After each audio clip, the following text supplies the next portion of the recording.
In het bedrijvencomplex waar ik zo meteen naar binnen ga zitten heel veel bedrijven. Boost Business, Motio Sport, ID, Frankfurt Beheer. Hebben we allemaal niet nodig. Nee, we zijn op zoek naar de baas van dit bedrijf. Detecho Skills. Daar gaan we naar op zoek.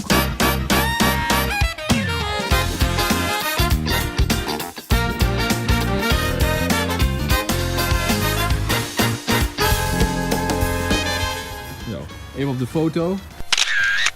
Nou, jullie staan er heel mooi op. Ja, dankjewel. We staan erop.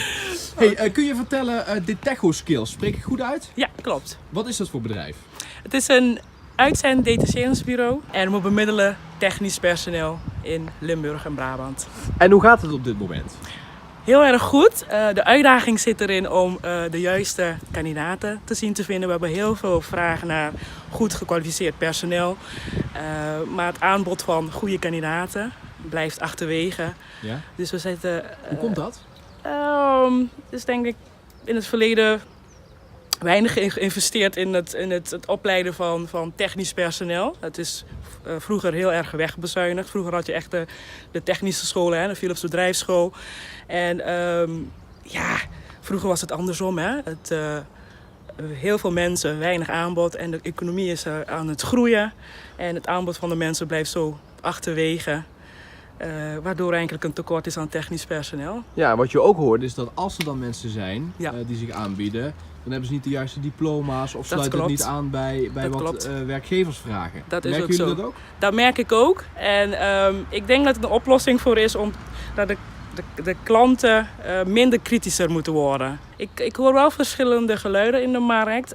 Ik spreek heel veel technische bedrijven en die geven steeds meer aan: Naomi, als de mensen maar gemotiveerd zijn en een beetje technische affiniteit hebben, stuur maar door. Ze zijn wel bereid om de mensen op te leiden. Want motivatie is wel het belangrijkste. Hè?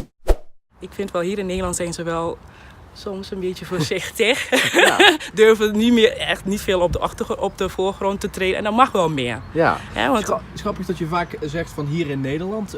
Betekent dat je het vergelijkt met andere landen waar jij misschien ook ervaringen hebt? Misschien, ik weet niet, ben je in Nederland opgegroeid?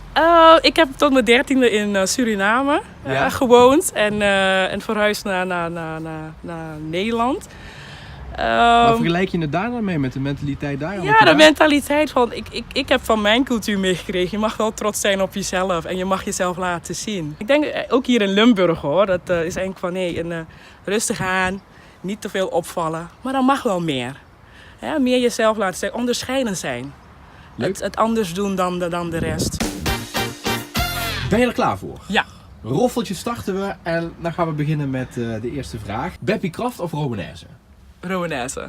Dat heel Holland Limburg zingt of zo. Zoiets. Rustig wachten op de dag dat heel Holland Limburg zingt, zoiets. Ja. In de pauze broodje kroket of een broodje gezond? Broodje gezond. Ik ben wel bezig met gezond eten. Je moet wel bewust zijn wat je in je mond stopt. Dat vind ik wel. Nederland of Suriname? Suriname! Ja. Oké, heb je er nog één voor je. Brabant of Limburg? Brabant. Samenwerken of op eigen kracht? Samenwerken.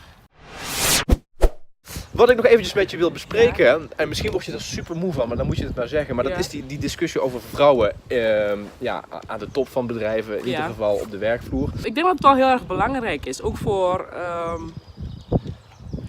jong opgroeiende meisjes, dat ze ook een rolmodel zien. Want we zien al veel oude mannen in al die vakken aan de top. Dan denk ik, kom op man, de vrouwen, kom op. Jullie kunnen het, hè? Maar ik kan me ook heel goed voorstellen kijk, als vrouw, je wil ook goede moeder zijn voor je kinderen. Je hebt misschien veel meer die balans, en dat is misschien heel erg goed, dan een man dat heeft. Maar ik denk dat het ook wel een excuus is om die achter te schuilen. Want we leven in een moderne maatschappij. De man kan ook even goed voor de kinderen zorgen. Als je daar goede afspraken over kunt maken, dan denk ik dat je ook als vrouw ook carrière kunt maken. Wat zou jij willen meegeven aan alle ondernemers in Limburg? Zoek de samenwerking op, durf onderscheidend te zijn en laat zien wat je kunt, wat je kracht is. Mag ik jou heel erg bedanken voor je hele mooie woorden. Dankjewel in ieder geval. Dankjewel. En ik zou zeggen, heel veel succes. Oké, doei. Ik ga er vandoor. Ja.